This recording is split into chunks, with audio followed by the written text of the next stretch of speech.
Surprise! Shivam जी ने कमरे में घुसते ही कहा। Surprise surprise! क्या है सरप्राइज़ पापा? अमित उत्सुकता से बोला। अमित और श्रुति, ये लो बगल वाली सोसाइटी में 2 BHK फ्लैट तुम्हारे लिए। व्हाट? ये आप क्या कह रहे हो पापा? हमारे लिए अलग से फ्लैट? हम यहाँ खुश हैं पापा। क्यों श्रुति? हाँ पापा, अमित सही कह रहा है। मुझे यहाँ कोई दिक्कत नहीं है, श्रुति बोली। इससे पहले शिवम बाबू कुछ बोले, अमित बीच में बोल पड़ा।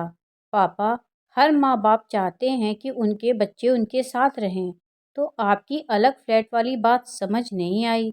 और इतने पैसे कहाँ से आए आपके पास? बेटा, बात ऐसी है, तुम्हारी शादी के लिए बहुत कुछ जोड़ कर रखा था। तुम हमारे इकलौते बेटे जो ठहरे, बड़े अरमान थे कि ये करूँगा वो करूँगा, सब धरे के धरे रह गए। क्योंकि तुमने लव मैरिज जो कर ली, तो शादी के तामझाम में होने वाला मेरा खर्चा बच गया, तो उन्हीं पैसों से तुम दोनों के लिए एक बढ़िया फ्लैट बुक कर दिया। तुम दोनों कमाते हो, सुबह ऑफिस निकल जाते हो, EMI है कुछ सालों की, भर दिया करना। और कल को बच्चे होंगे तो उनके भविष्य के लिए अपना मकान होना बड़ी बात होगी।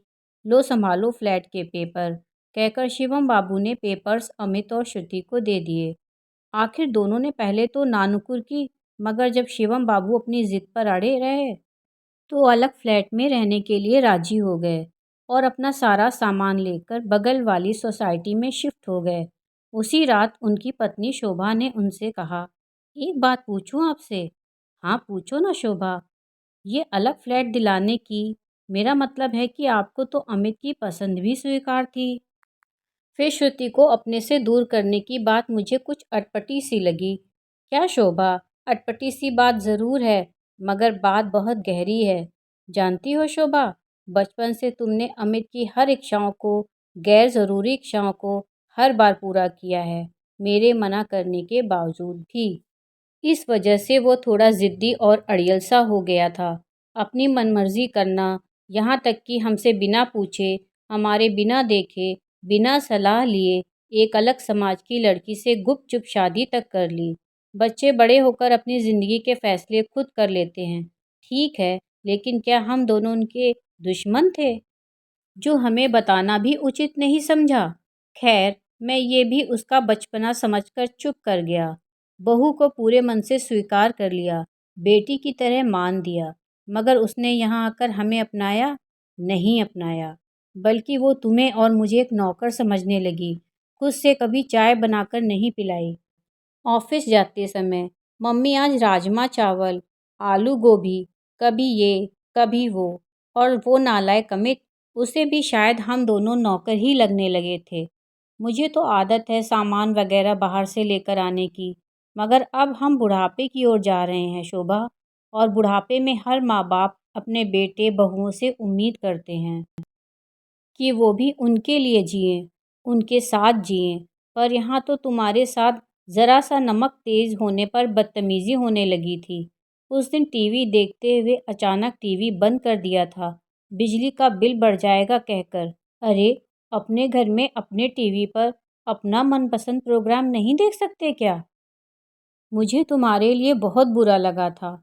मैंने उसे समझाया तो वो बोली, घर का खर्चा हम चलाते हैं, बजट बनाकर चलना होगा। अरे, तुम और मैं, हम दोनों के लिए तो मेरी पेंशन ही काफ़ी है, और साथ वाला कमरा किराए पर दे देने से हमारी अलग से इनकम भी हो जाएगी, जिसमें रहकर वे दोनों अपना हक जमा रहे थे। ज़रूर देखो, अब ऐसे तो वो यहाँ से जाते नहीं, तो मैंने ये फ्लैट वाली स्कीम खेली। दोनों लालच में आकर चले गए। अब भरेंगे हर महीने EMI, वहाँ का बिजली का बिल, मेंटेनेंस वगैरह। खुद से खाना बनाकर खाएंगे या होटलों से मंगवा कर। तब पता चलेगा कि माँ बाप क्या होते हैं, उनके होने ना होने का फ़र्क। ये सब करना ज़रूरी था क्या? शोभा पूछती है। शोभा, जब मरीज़ डायबिटिक हो तो उसे करेले का जूस देकर ठीक किया जाता है, मीठी मीठी जलेबी नहीं देते। और वैसे भी कहीं दूर नहीं भेजा है उन्हें, पास की सोसाइटी में रहेंगे तो हम उनके आसपास ही तो रहेंगे। कल यदि वो अपनी गलतियों से सीख कर हमारे साथ रहना चाहेंगे तो कुछ शर्तों के साथ उन्हें साथ में भी रख लेंगे। और यदि वो अपने स्वभाव में बदलाव नहीं करते तो? शोभा जी ने प्रश्न दागते हुए कहा। हम दोनों तो हैं ना, पहले भी थे, आज भी हैं, साथ खाएंगे रहेंगे, मगर स्वाभिमान के साथ। इस बार शोभा जी भी शिवम बाबू के साथ मुस्कुरा उठी। कहानी सुनने के लिए दिल से धन्यवाद।